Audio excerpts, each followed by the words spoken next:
Boa tarde, turma. Vamos dar continuação à nossa aula de hoje. A respeito, nós na aula anterior, falamos a respeito do ar, dos gases que compõem o ar, da poluição atmosférica. E na nossa aula de hoje, nós vamos falar sobre as placas da litosfera. Então, eu quero que vocês prestem bastante atenção à nossa aula de hoje. E eu desejo que todos vocês estejam bem, estejam em paz dentro das suas casas, ok? Como vocês já sabem, o meu nome é Eliane e eu sou a professora de ciências de vocês. Esse assunto ainda é na matéria, aliás, esse assunto que vocês vão colocar agora, coloquem aí na matéria de ciências de vocês, tá bom? Então, como eu disse para vocês, nós vamos falar a respeito das placas da litosfera. E o que são essas placas da litosfera? Nós vamos ler aqui um texto, que é do livro didático de vocês, a partir da página 227. Então, quem quiser acompanhar a aula com o livro, só é pegar o livro, tá bom? Então, olha só, gente. Desde o século XX, os cientistas, século XX é bem recente, tá bom? Porque nós estamos agora em 2021, nós estamos no século XXI. Então, século XX faz pouco tempo que passou por nós. Então, no século XX, os cientistas reuniram várias evidências que vocês sabem, que para que se torne teorias científicas tem que ser baseada em evidências científicas, Então, os cientistas reuniram diversas evidências suficientes que a superfície do nosso planeta não é estática, ou seja, os cientistas descobriram, através de evidências, que a superfície da Terra, a qual nós estamos em cima dela, não é, certo? Não é parada. Olha que interessante. Vocês podem dizer, não, professora, eu estou parada aqui em cima da Terra. Mas, no entanto, essa camada da litosfera que nós ficamos em cima, ela está em constante movimento. Só que esses movimentos são tão lentos que nós nem percebemos. Então, olha só, as evidências indicam que os continentes que os continentes são partes de placas de material rochoso que se movem muito lentamente sobre uma camada mais interna. Então, o que é interessante observar? Nós vamos observar aqui mais embaixo, vou mostrar a figura para vocês, tá? Aqui, ó. Nós temos aqui o esquema das camadas da Terra. E olha só que interessante, isso aqui foi através, esse esquema das camadas da Terra, eles foram resultados de estudos de vários e vários cientistas e de várias e várias experiências, certo? E de várias evidências. Então, através desse estudo, conseguiu-se medir a profundidade da Terra até o seu centro. E o que nós sabemos, aqui essa medida aqui é em quilômetros, que a Terra é composta pelo manto, que é uma camada rochosa, certo? Um núcleo externo, mais externamente, que é uma camada predominante constituída de ferro derretido, e o núcleo, esse núcleo interno. Esse núcleo é a camada mais interna da Terra e é constituída predominantemente por ferro sólido, certo? Então, aqui nós vamos ter o núcleo, com a camada de ferro sólido, e o núcleo externo, que é uma camada de ferro derretido, isso a uma altíssima temperatura, e o manto da Terra, que é uma camada rochosa, que vai envolver esse núcleo externo. E nós vamos ter essa última camada aqui, ó, bem fininha, que é a camada que nós estamos em cima dela, que é a crosta terrestre, que é formada mais profundamente por outra camada, que é chamada de litosfera. Então, nós estamos em cima da crosta terrestre, que consequentemente está em cima da litosfera. E essa litosfera é uma camada constituída pela crosta terrestre, que nós estamos em cima dela, que é a parte superior do manto, e ela tem uma espessura menor do que as outras camadas da Terra. Então, essa camada aqui é a litosfera, onde a crosta da Terra vai estar nela. Então, Partindo daí, nós vamos ver o seguinte, que para investigar o interior da Terra, o que tem dentro da Terra, recorre-se, entre outros métodos, ao estudo da propagação de ondas sísmicas, certo? E que essas ondas sísmicas, elas são ondas produzidas nos terremotos e que se propagam pelo interior do planeta. Então, as ondas sísmicas, elas são produzidas, não é, pelos terremotos e elas se propagam pelo interior do planeta. Então, olha só, nós estamos aqui, por exemplo, nessa imagem aqui do globo terrestre. Aqui nesse local especificamente, certo? É o local onde está acontecendo um terremoto. Esse terremoto, quando ele acontece aqui, ele faz com que nas camadas mais profundas da Terra, como nós já vimos, certo? No manto e no núcleo externo e interno, que seja propagado ondas. Quando essas ondas elas são propagadas por esse terremoto, então aparelhos como esse aqui, ó, que é o sismógrafo, que foi construído pelo homem, pode detectar então a intensidade dessas ondas, ou seja, a intensidade desses terremotos. Então aqui, ó, quanto mais juntinho fica os risquinhos e mais largos, tá detectando aí que esse terremoto ele tem uma intensidade maior. E esse sismógrafo, que é essa máquina aqui, ela é importante por quê? Porque ela pode predizer, certo? Aonde vai, em que locais vão ter uma maior propagação desse terremoto. E pessoas, né, famílias podem ser retiradas dessas localidades. Aqui no nosso país, nós praticamente não temos relatos de terremoto e como nós não temos, né, esses relatos de terremoto, a gente não vivencia essa situação.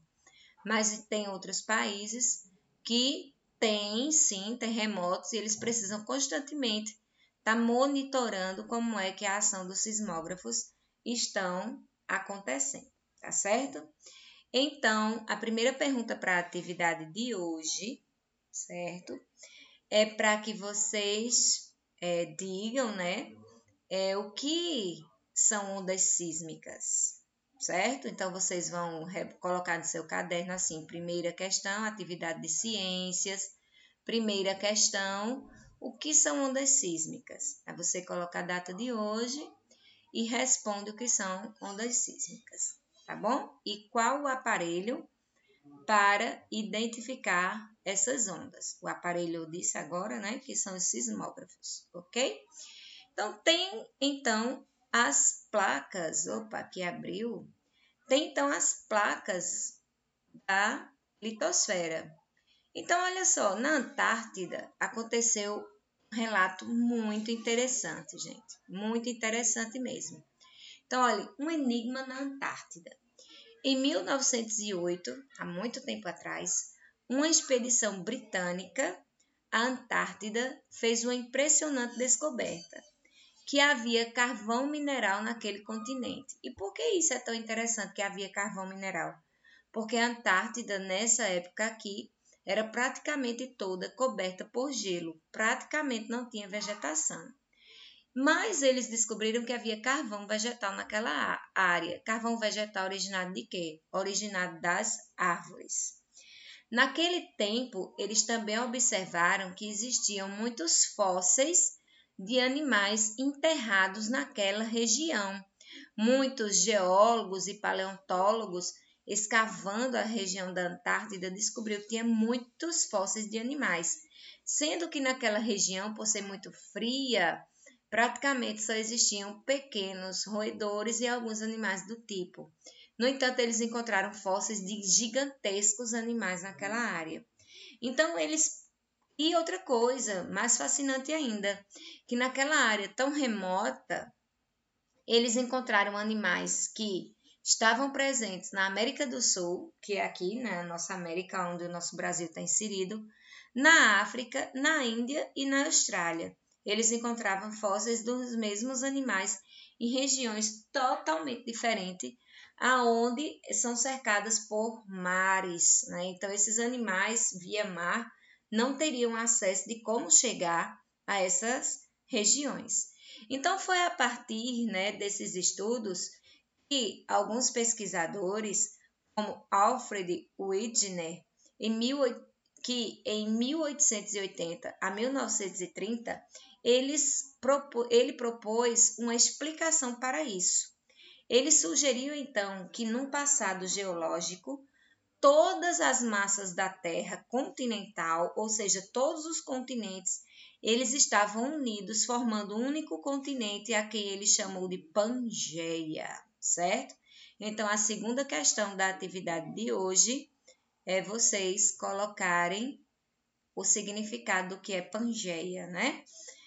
A Pangeia significa toda a Terra, é a união de todos os continentes, certo?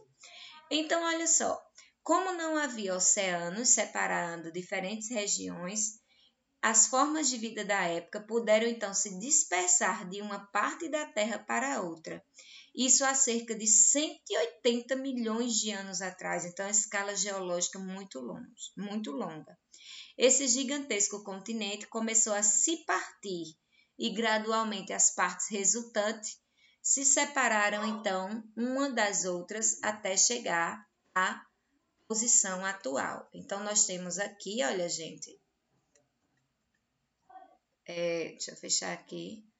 Nós temos aqui animais e plantas que podem ser encontradas em diferentes continentes, sendo que hoje esses continentes eles estão separados pelo mar, mas se nós observarmos no mapa da Terra e tentarmos juntar como um quebra-cabeça, nós vamos ver que uma parte se encaixa bem à outra. Então, é o que justifica para os geólogos, né, para os estudiosos desse tema, que um dia esses continentes eles já foram todos juntos, eles já foram só, tanto a América do Sul como a África, a Índia, a Antártida e a Austrália. E esses animais, como tudo era um continente só, eles poderiam andar de um continente para o outro e poderia existir plantas em vários outros continentes. Mas com a deriva continental, que separou através do movimento de placas tectônicas os continentes, então esses animais e essas plantas eles ficaram separados, aqui é a Antártida, ó, eles ficaram separados de um continente para o outro. Então, por isso que animais que são encontrados na Antártida, fósseis, não é? Eles podem ser encontrados na África ou na América do Sul, porque um dia esses animais não tiveram o oceano como obstáculo, eles puderam, então, migrar de um lado para o outro, certo? De uma parte para outra do continente, tá bom? Terceira pergunta.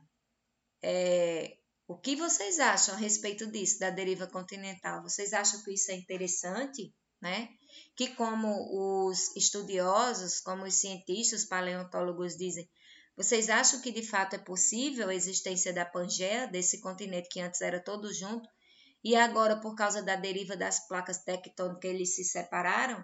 O que é que vocês acham? Na terceira questão vocês vão colocar o que é que vocês acham a respeito da deriva continental. Vocês acreditam que existiu uma Pangeia, sim ou não? Eu quero escutar a opinião de vocês. E olha aqui, animais, ó, que existiram naquela época, tá vendo? E que eles, ó, e plantas, ó, estiveram presentes em mais de um continente, ó, tá vendo? E aqui, continuando, certo? Nós vamos estudar um pouquinho agora a deriva dos continentes, tá? Esse vai ser o nosso assunto que vai encerrar a nossa aula de hoje. Então, a deriva dos continentes, o que são os continentes? São essas regiões que nós estudamos aqui. E a deriva dos continentes, segundo os geológicos da época, como o Wegener, eles acreditavam que a crosta terrestre tinha uma estrutura rígida e imóvel. Eles acreditavam isso, né?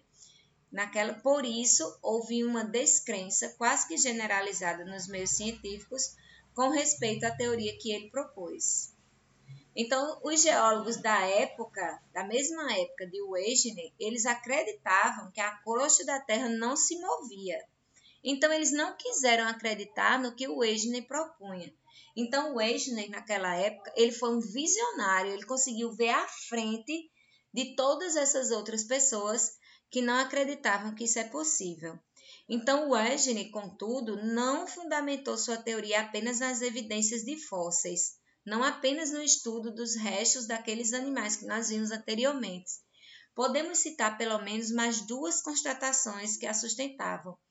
Ao olhar para o mapa mundi, para o mapa mundial, percebemos que os contornos dos diversos continentes apresentam um certo encaixe, como se fossem peças de um quebra-cabeça. Isso eu já falei para vocês, né? Aqui, ó, é como aqui tem um mar, aqui em azul, ó. Deixa eu mudar aqui de caneta para que vocês possam ver. Aqui a gente tem um mapa mundi aqui, ó, e a legenda diz para a gente o seguinte, ó.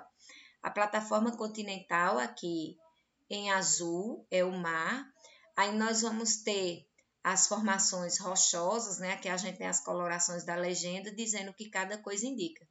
Então, outra evidência que a gente pode observar é que cada continente ele praticamente se encaixa no outro como se fosse um quebra-cabeça, explicando também a deriva continental.